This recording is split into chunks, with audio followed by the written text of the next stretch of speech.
turn on your notification bell. You will still get those information you are looking for. Thank you. Some governors are advising Buhari not to release Nnamdi Kanu. That's Mbazuruike Amaechi. That's an elder statesman from the southeast. Mbazuruike Amaechi, the first Republic Aviation Minister, he has stated that some governors are the problem of the southeast, particularly not allowing President Muhammad Buhari to release Nnamdi Kanu. He said there are governors who are behind it, there are politicians who are behind it, and there is a particular governor, he said, that is behind Buhari's headstrong in releasing Nnamdi Kanu. That Buhari himself has admitted and accepted, of course, to release Nnamdi Kanu when he, Amaechi, Mbazuruike, visited him with other Igbo leaders and bishops in Abuja. Buhari said he will look into the matter, according to Amaechi said. But there are Igbo leaders, particularly governors, and a particular governor, who Amaechi said is not in any way,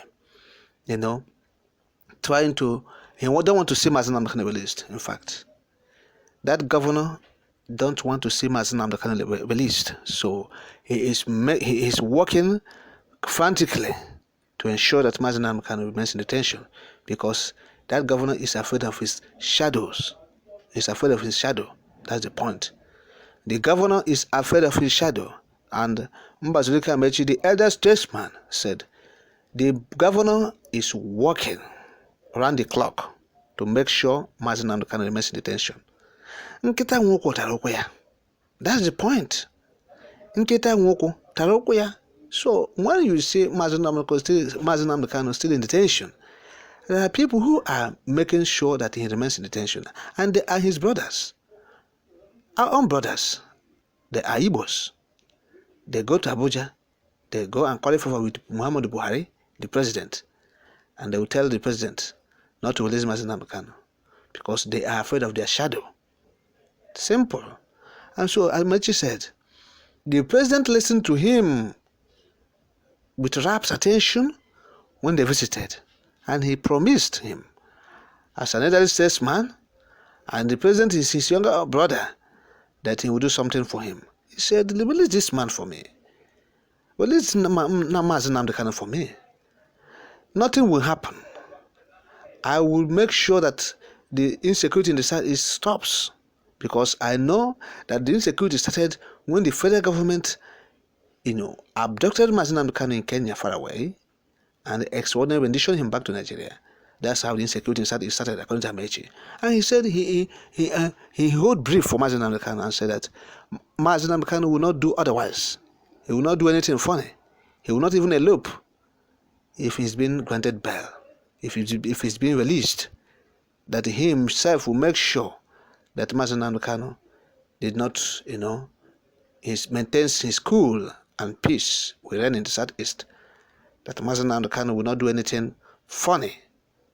He said that let them release Nnamdi Kanu to him first. They should try him. They should test him. He wouldn't try anything funny.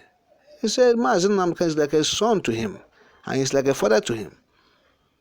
And that is what he said. So governors in the southeast, a particular governor is responsible for the continued detention of Nnamdi Kanu in DSS dungeon. Listen to what he said.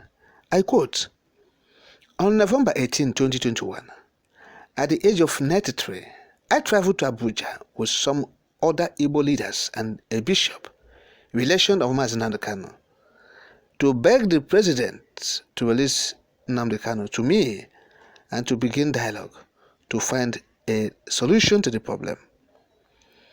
The president listened carefully to me, set aside a response that they had written for him, and expressed his thoughts to me.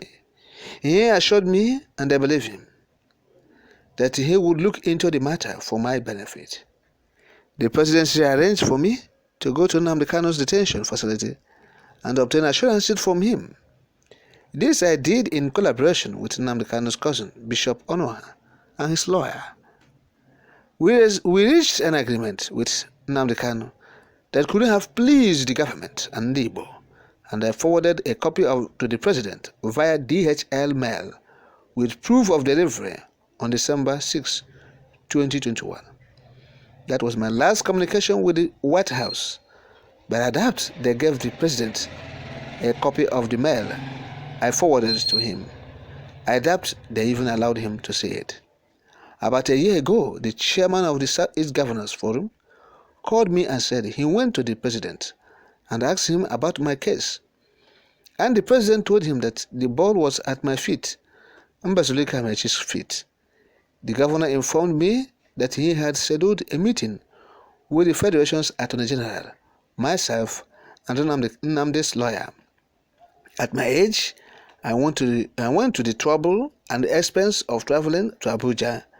After dribbling me and the lawyer, the governor arrived a day late and informed us that the Attorney General had traveled and asked me to return the following week. After 3 days in a hotel with my ace, I had to return home. There is a simple solution to the insecurity in the Southeast. If only the authorities and those who benefit from the situation will listen. A fly isn't caught with vinegar, it's caught with honey or something tasty. Peace is never won with a gun. It is won through dialogue, understanding, and give and take. The insecurity or crisis in the Southeast today cannot be greater than the crisis in the Delta area a few years ago. But after the guns and gunboat failed, former President Yar'Adua convened a roundtable conference, and today everybody is happy and the area continues to lay a golden egg.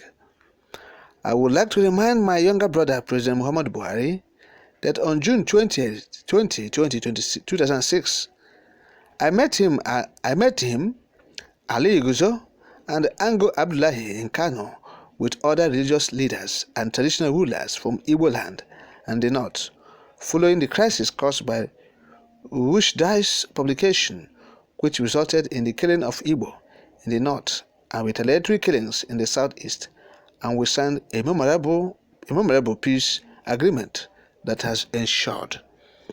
I assure Mr. President that if Nnamdi Kanu comes to quarantine with me for counsel, admonition, reorientation, and father-son talk within 4 to 7 days of his release, all guns in the southeast will go silent, with the exception of guns at festivals and funerals. As I lie in my bed meditating and navigating the calm sea of 94 years, tears stream down my cheeks as I realize that my president, a man who has so much regard and respect for me, will be diverted not to trust me and grant me the one single request I made in my capacity as the only surviving co-founder of this great federation. End of quote. That's Mbazuruike Amaechi.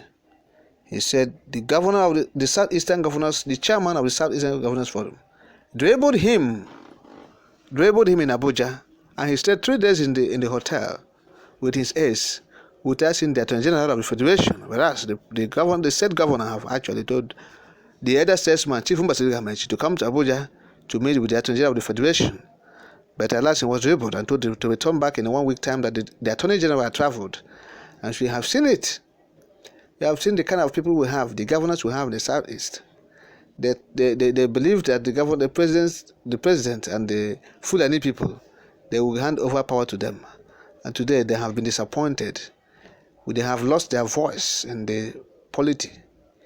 Nobody is hearing what they're saying again in the social, political, and economical issues in the country. They are not saying anything again because they thought they would be given the president or the presidency of the country on a platter of gold by the president and his Fulani brothers. But unfortunately, they were disappointed. They were shocked. It was an illusion for them. They were dismayed completely. It was a mirage after all. Yes, Nigeria is a banana.